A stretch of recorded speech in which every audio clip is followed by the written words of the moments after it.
बिस्मिल्लाहिर्रहमानिर्रहीम। मैं हूं मोहम्मद आसिफ चौधरी और हमारी इनकम टैक्स ऑर्डिनेंस 2001 पे लेक्चर की सीरीज़ जो चल रही हैं उसमें आज हम चैप्टर नंबर 4 पे पहुंच गए हैं, जो कि है कॉमन रूल्स के बारे में। उसका पार्ट 1 जो है वो है जर्नल चीज़ें क्या हैं जो हमने डिस्कस करनी है, उन पे अब हम आते हैं, जिसमें हमारा सेक्शन है 66। तो income tax of a joint owner कि अगर किसी एक प्रॉपर्टी के दो ऑनर्स हैं तो उनका इनकम टैक्स किस तरह से ट्रीट करना होगा हमें। उसमें बेसिकली हम उसको एसोसिएशन ऑफ पर्सनस की तरह तो नहीं ट्रीट करेंगे, उसकी जितने प्रपोर्शन से किसी को इनकम आ रही है वो उस पर्सन के हेड्स ऑफ इनकम में आ जाएगी। अब उसका हेड ऑफ इनकम क्या है, जैसे कि प्रॉपर्टी है तो प्रॉपर्टी के हेड ऑफ इनकम में आएगी। तो वो इनकम फ्रॉम बिजनेस में नहीं आएगी क्योंकि जॉइंट प्रॉपर्टी की इनकम आ रही है। तो ये है सेक्शन 66। इसमें ला क्या कहता है वो भी हम पढ़ लेते हैं। For the purpose of this ordinance and subject to sub section 2 where any property is owned by 2 or more person, यानी कि नंबर 1 तो बात हो रही है प्रॉपर्टी की और 2 या 2 से ज़्यादा उसके ऑनर हैं, and their respective shares are definite and ascertain. और इसमें यह भी पता है कि उनका शेयर कितना कितना है। हो सकता है 2 का 50-50% हो, 3 जो है उसका 33% हो, या 1 का 50% और 2 का 25% हो। तो अब जितना उसका शेयर होगा उसके हिसाब से उसको उसकी इनकम मिल जाएगी। तो इसमें क्लास ए है, the person shall not be assessed as an association of person in respect of the property. तो प्रॉपर्टी के लिए हम उसको एसोसिएशन ऑफ पर्सन नहीं कंसीडर करेंगे, बल्कि उनका जो शेयर है वो उसकी इनकम में डायरेक्टली चला जाएगा। एसोसिएशन ऑफ पर्सन की अलहदा से प्रॉफिट एंड लॉस अकाउंट नहीं बनेगी। क्लास बी है, the share of each person in the income from the property for the tax year shall be taken into account in computation of the person taxable income for the year. जो मैंने बात बताई कि उसकी taxable income जो हम compute करेंगे उसमें वो उसके मुताबिक प्रॉपर्टी ऑफ इनकम में चला जाएगा। और this section shall not apply in computing the income chargeable to tax under the head income from business. तो अगर कोई बिजनेस है इस तरह से वो उस पर ये लागू नहीं होगा और ना ही ये इनकम फ्रॉम बिजनेस में कंसीडर की जाएगी। सेक्शन 67 है अपोर्शनमेंट ऑफ डिडक्शंस। ये हमने पहले भी बात की थी, मैंने बात उस वक्त की थी ये बात जब मैं ये बता रहा था कि टैक्सेबल इनकम के अगेंस्ट डिडक्शन अलाउ हैं, लेकिन अगर कोई एग्जाम्प्ट इनकम है तो उसके अगेंस्ट एग्जम्पशन अलाउ नहीं होंगी और वो डिडक्शन अलाउ नहीं होगी और उस प्रोपोर्शन से हम उसको डिडक्शन देंगे जिससे वो टैक्सेबल में यूज़ हो रही है। तो इसमें मतलब इसी में भी इस सेक्शन में भी यही चीज़ होगी कि जिस हेड में जितनी किसी चीज़ का यूज़ हो रहा है और उसकी डिडक्शन उतनी ही उस हेड में मिलेगी। जैसे कि अगर आप इसमें देखें, ला कहता है subject to this ordinance where an expenditure deduction and allowance related to, किससे रिलेटेड हो, the driven of more than one head of income, उस डिडक्शन के against more than one head of income होंगे। तो फिर हम हर हेड ऑफ इनकम को उस प्रपोर्शन से जितना वो यूज़ कर रहा है उसको उसमें देंगे। Driven of the income comprising of taxable income and any class of income which sub section 4 and 5 and section 4 applies, तो उसमें उसकी इनकम के हिसाब से अप्लाई किया जाएगा।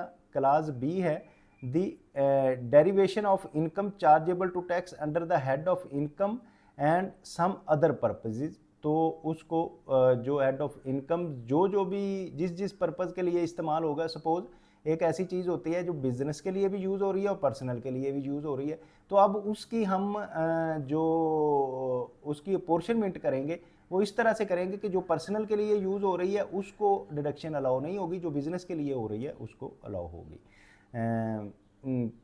तो इसमें the expenditure deduction shall be apportioned on the reasonable basis taking account that the relevant nature of size and activity which amount relates।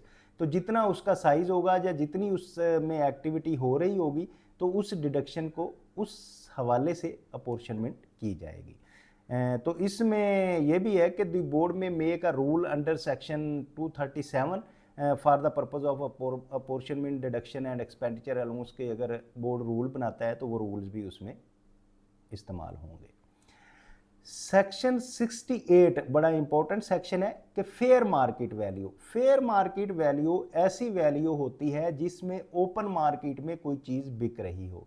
मतलब अगर हम प्रॉपर्टी की बात करें तो प्रॉपर्टी ओपन मार्केट में जितने की बिक रही है वो उसकी फेयर मार्केट वैल्यू है। अगर हम किसी गाड़ी की बात करें, किसी भी चीज़ की बात करें, तो ओपन मार्केट में जितनी उसकी वैल्यू है उसको हम कहते हैं फेयर मार्केट वैल्यू। तो अब फेयर मार्केट वैल्यू के बारे में ला क्या कहता है ये भी हम कर लेते हैं। For the purpose of this ordinance, the fair market value of any property or rent, asset, services, benefit, perquisites at a particular time shall be the price which the property or rent, asset, services, benefit, perquisites would ordinarily be fetch, sale, supply in the open market। वही बात जो मैंने आपको बताई है कि अगर किसी भी एसेट के, सर्विसेज के, बेनिफिट के, परकोजिट्स के जो हमने रेंटल वैल्यू या एसेट वैल्यू हमने निकालनी है तो उसकी वही वैल्यू होगी जो ओपन मार्केट में उस टाइम पे वैल्यू चल रही होगी, वही उसकी फेयर मार्केट वैल्यू होगी।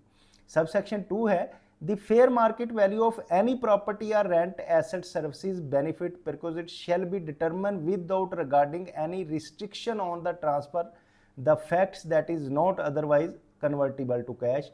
तो हम उसको इस तरह से फेयर मार्केट वैल्यू लगाएंगे कि वो इजीली जिसमें कन्वर्टिबल टू कैश हो सके, उस वैल्यू को हम फेयर मार्केट वैल्यू कहेंगे।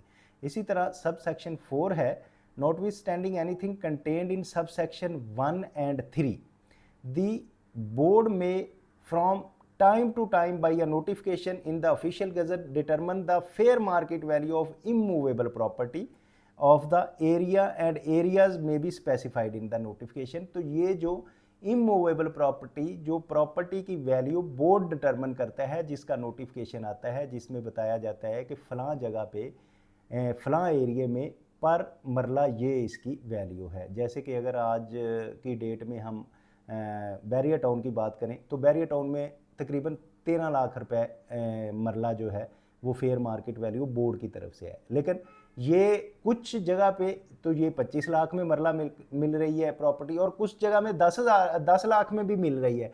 तो इस तरह से ये फेयर बोर्ड की तरफ से जो है वो पूरे बैरियर टाउन की एक ही है। तो अब जो 1 करोड़ में 10 मरला का प्लाट बेच रहा है या 90 लाख में बेच रहा है तो उसकी तो 9 लाख रुपए है, लेकिन उसको टैक्सेस देने पड़ते हैं 13 लाख के हिसाब से। इसी तरह कुछ एरियाज है जहाँ 2.5 करोड़ का 10 मरले का प्लाट है तो उसमें 25 लाख रुपए पर मरला वैल्यू है। तो ये थोड़ी सी एम्बिग्विटी है। तो अगर मज़ीद इसमें बोर्ड देख के ज़्यादा अच्छे तरीके से कर सके तो ज़्यादा बेहतर होगा। ये थोड़ी सी प्रॉब्लम्स लोगों को आ रही हैं कि फेयर मार्केट वैल्यू उतनी है नहीं है। जैसे कि इसकी तकरीबन आलमोस्ट 40 लाख रुपए पर मरला है कमर्शियल प्रॉपर्टी की।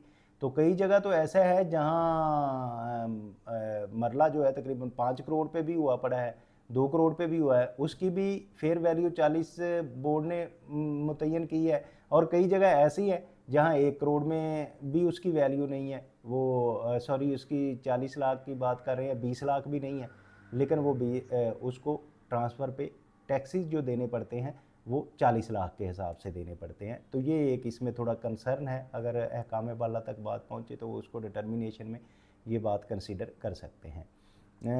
where the fair market value of any immovable property of an area or areas has not been determined by the board in the notification referred to subsection 4, the fair market value of such immovable property shall be deemed to be value fixed by the district officer revenue or the provincial or the other authorities authorized on behalf of the this purpose for the stamp duty।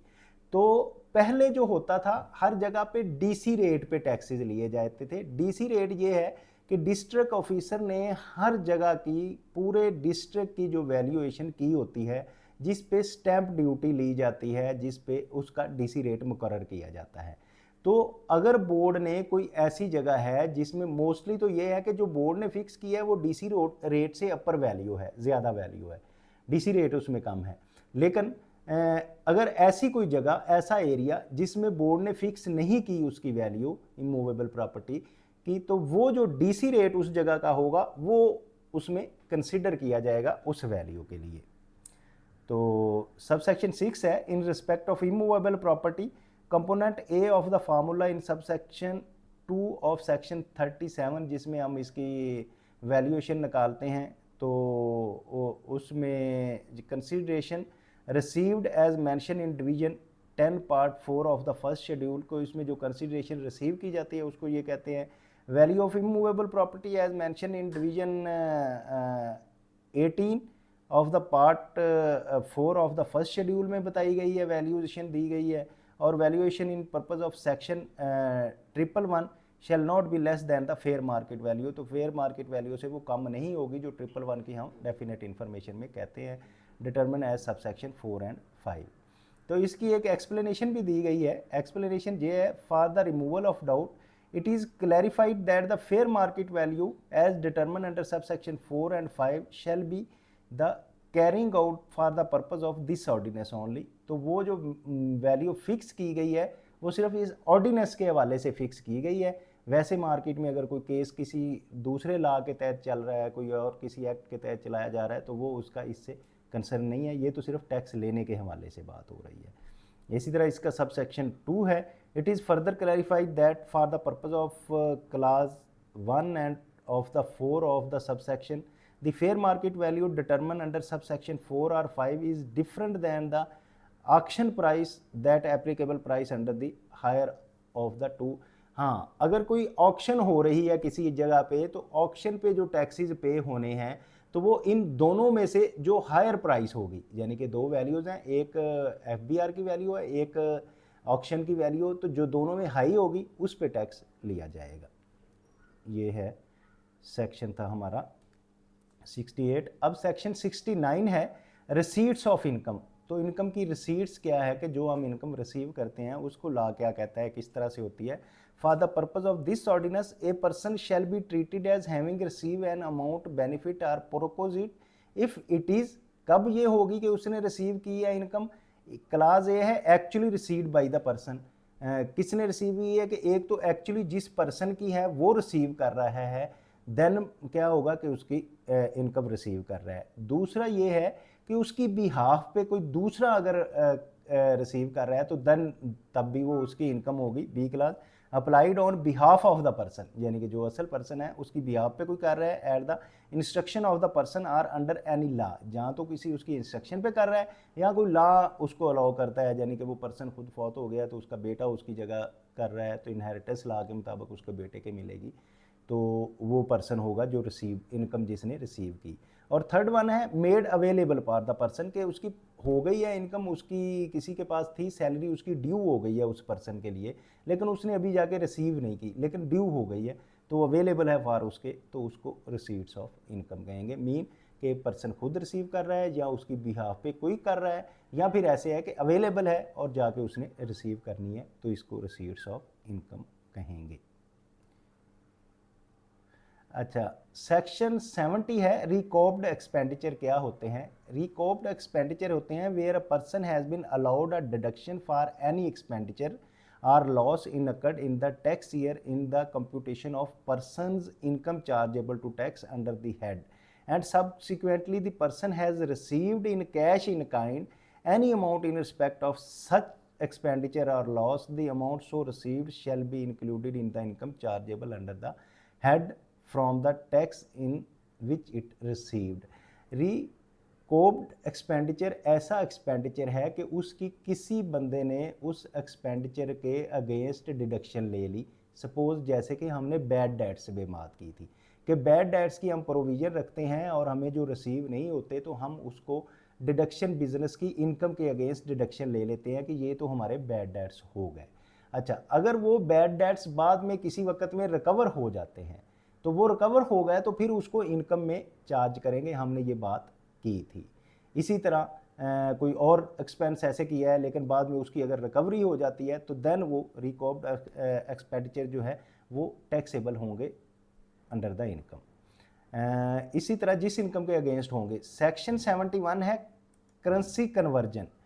अब currency conversion में जब कोई किसी दूसरी currency में आप income ले रहे हैं, लेकिन पाकिस्तान में जब उसकी आप रिटर्न फाइल कर रहे हैं या शो कर रहे हैं, डेक्लेरेशन दे रहे हैं, तो उसको कन्वर्ट करेंगे इन पाक रुपीज़। तो उस डे का जो पाक रुपीज़ का रेट होगा उसके मुताबिक उसकी कन्वर्जन होती है।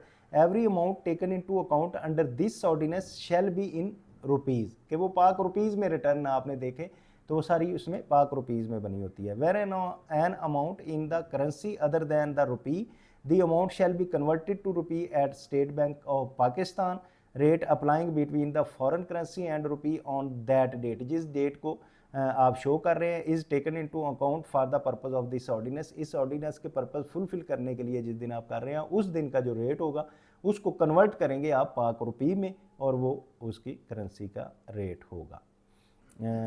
इसी तरह सेक्शन 72 है cessation of source of income. तो ये क्या होता है कि where any income is derived by a person in a tax year from any business, कि कोई बिजनेस से बंदा जो है इनकम ड्राइव करता है, activity, investment or other source that has ceased either before the commencement of the year or during the year. तो उसको सीज कर लिया जाता है ईयर के एंड होने पे या उस वक्त तक। B if the income has been derived before the business activity, investment or other source ceased it would has been chargeable to tax under this ordinance. तो वो इस ऑर्डिनेंस के तहत चार्जेबल टू टैक्स होगी। This ordinance shall apply to the income on the basis of the business activity, investment or other source has not ceased at the time of income was derived. तो जब वो seize अभी तक नहीं हुआ होगा उससे पहले की जो इनकम होगी वो टैक्सेबल होगी, तो जो सीज्ड पीरियड की वो नहीं होगी। इसी तरह हमारा सेक्शन 73 है rules to prevent double derivation और डबल डिडक्शन। तो ये हम पहले भी जब डिडक्शंस की बात कर रहे थे तो उसमें भी हम ये बात कह रहे थे कि जो है ना डबल डिडक्शन नहीं हो सकती, एक ही दफ़ा डिडक्शन होगी। For the purpose of this ordinance any amount is chargeable to tax under this ordinance on the basis that it is receivable, the amount shall not be charge again on the basis of its receive. कि एक दफ़ा आपने income consider हो गई, जैसे कि हमने कहा था डेफर पे जो कर रहे हैं उधार पे भी अगर हमने इनकम रिसीवेबल में डाल के तो इनकम हमने चार्ज कर ली उसकी, लेकिन जब इनकम रिसीव हुई तो ये नहीं है कि उस वक्त भी उसको हम कहेंगे कि ये अब टैक्सेबल है। तो इसमें कुछ एफबीआर के ऑफिसर्स जो केस बना देते हैं कि आपकी इतनी बैंक स्टेटमेंट में रिसीट हुई हैं, अगर उसकी कोई पुरानी रिसीट है और उसने उसमें इनकम शो करके टैक्स पे कर दिया और आज रिसीव हो गई है तो आप उसको इसमें नहीं कर सकते, इसीलिए कोर्ट्स उसके खिलाफ फैसले देती हैं। और इसी तरह any amount chargeable to tax under this ordinance on the basis of that is received the amount shall not be charge again on the. इसी तरह वो दूसरी है जो रिसीव्ड कर ली है और रिसीवेबल है तो दोबारा उसको चार्ज नहीं करेंगे tax. For the purpose of this ordinance where any expenditure is deductible under this ordinance on the basis of that is payable. इसी तरह ये वाइस वर्सा है कि कोई एक्सपेंडिचर हमने क्लेम कर लिया है जो कि अभी पेएबल था, लेकिन जब it shall not be deducted again when, जब इट इज़ पेड करेंगे, जब पे करेंगे तो उस वक्त भी नहीं होगा। ये वही बात है जो हमने इनकम के वाले से की, वही एक्सपेंडिचर के वाले से कि दो तरफ को नहीं करेंगे। Expenditure is deductible under this ordinance on the basis of that it is paid, ये कि पहले पे कर दिया गया है। The expenditure shall not be deductible again on the basis of it payable, कि जब वो पेएबल होगा तो फिर हम उसको करेंगे। तो ये जो है हमारा पार्ट जो 1 है वो ख़त्म हो गया है। तो उम्मीद है आपको इसको समझ रहे होंगे, अच्छी तरह समझ रहे होंगे और आगे भी डिस्कस कर रहे होंगे इसको, और आगे जो है आप शेयर कर रहे होंगे, लाइक कर रहे होंगे, सब्सक्राइब कर रहे होंगे। अच्छा, इसमें अभी एक आ रहा है, मैं अगले लेक्चर में वैसे तो रिकॉर्ड करूंगा, लेकिन एक बात बताने के लिए है कि जब मैं ICMA में टैक्स का पेपर दिया था तो उसमें टैक्स ईयर का क्वेश्चन आया था। ये बड़ा इंपॉर्टेंट है। तो जो स्टूडेंट्स हैं CA के, ICMA के और उसके अलावा जो फाइनेंस के जो टैक्सेशन पढ़ रहे हैं, ये एग्ज़ाम के हवाले से बड़ा इंपॉर्टेंट क्वेश्चन है कि अक्सर ये आता है। तो बाकी जो कंसल्टेंट्स हैं वो भी इसको अच्छी तरह समझेंगे कि क्या ईयर होता है, नॉर्मल क्या है, स्पेशल क्या है, और जो टैक्स ऑफिसर्स हैं सबके लिए ये इम्पोर्टेंट है। लेकिन इसको हम अगले लेक्चर में रिकॉर्ड करेंगे टैक्स ईयर। तो आजकल के लिए इतना ही काफ़ी है। Thank you very much, have a nice day.